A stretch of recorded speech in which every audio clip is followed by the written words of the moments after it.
Live from downtown Detroit, Local 4 News First at 4 starts now.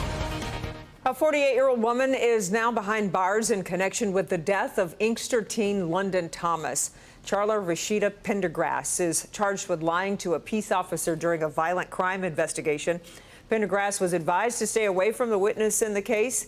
She's also been told to wear a GPS tether, hand over her passport, and stay in Michigan. Plus, she can't have any weapons or ammunition.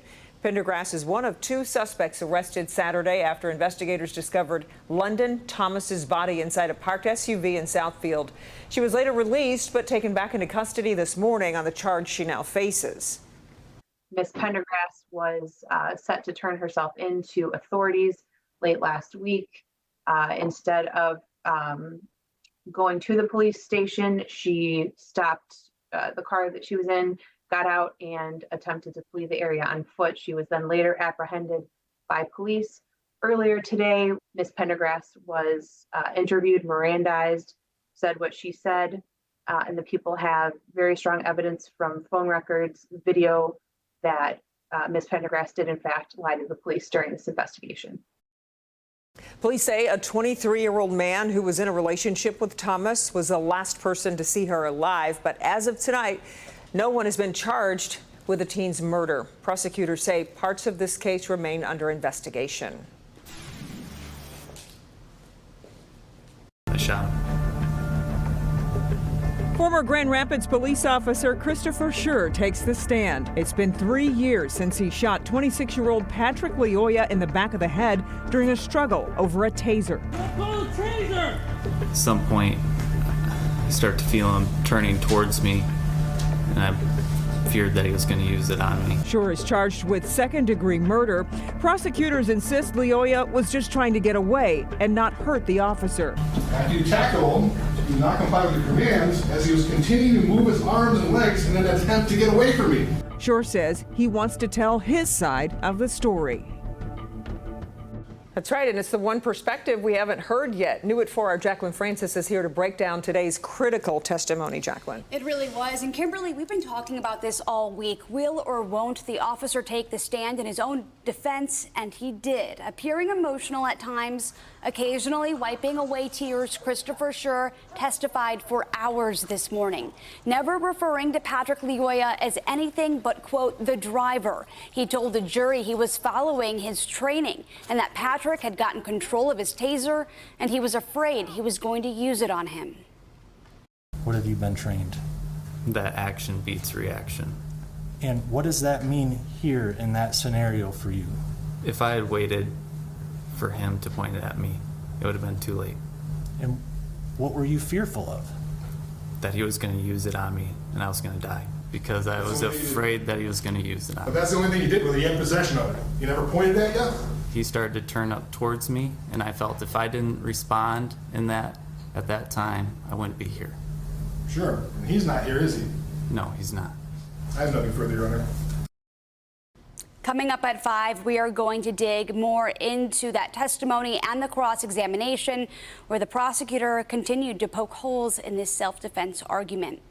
We expect closing arguments to come Monday morning. Yeah, compelling. Okay, Jacqueline, we appreciate it so much. And we've been streaming this trial over on Local 4 Plus. You can watch it live by downloading Local 4 Plus on your television or on the homepage of clickondetroit.com. A 19-year-old man from Clinton Township is heading to prison for his role in the murder of Oakland County Deputy Bradley Reckling. Today, Kareem Blake Moore pleaded guilty to conducting a criminal enterprise and receiving stolen property, among other charges.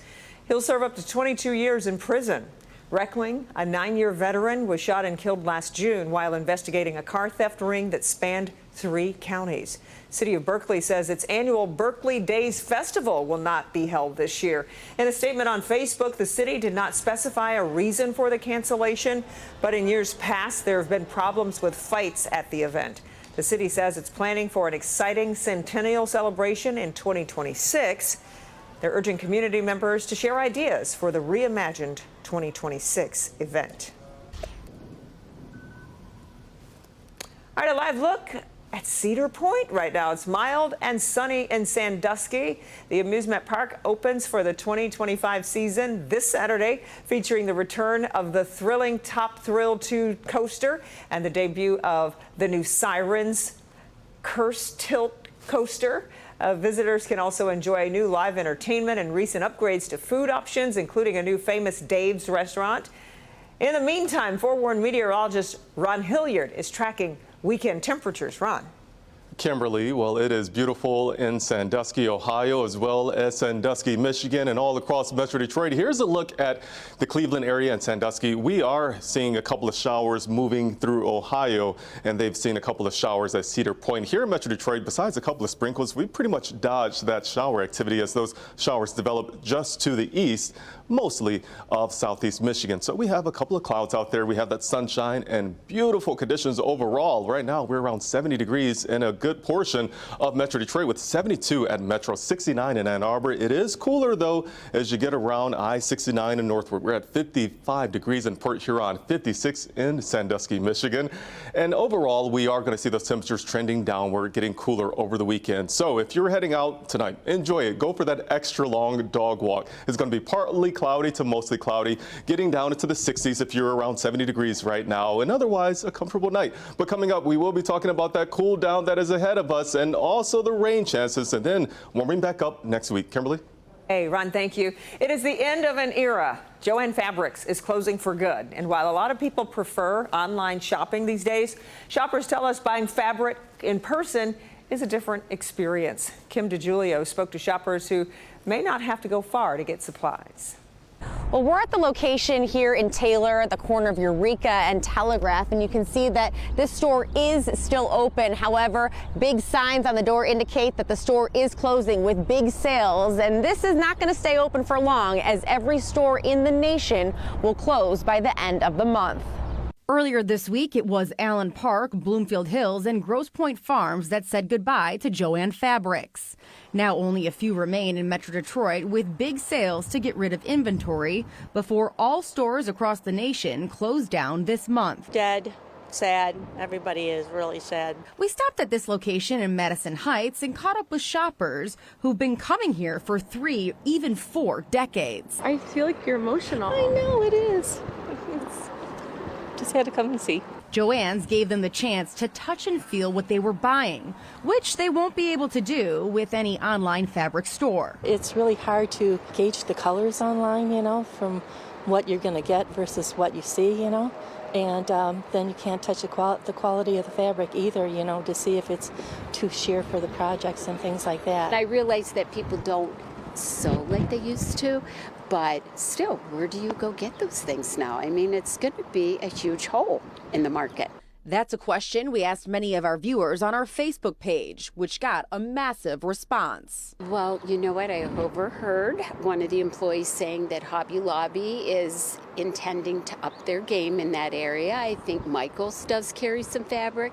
Walmart has a very small section of fabrics. Patty Alexander recommended Decorative Stitch in Shelby Township, saying they have a large variety of fabric and offer a lot of sewing classes. So I know a lot of people are a little concerned about shopping their local quilt shops because they feel they maybe get a little bit better deal at JoAnn's, but we're making sure that we've got our sale section stocked. Store owner Sarah Gallegos is taking this opportunity to hear from JoAnn's customers as they prepare to welcome new customers. But I've been really kind of just asking a lot of questions of my customers.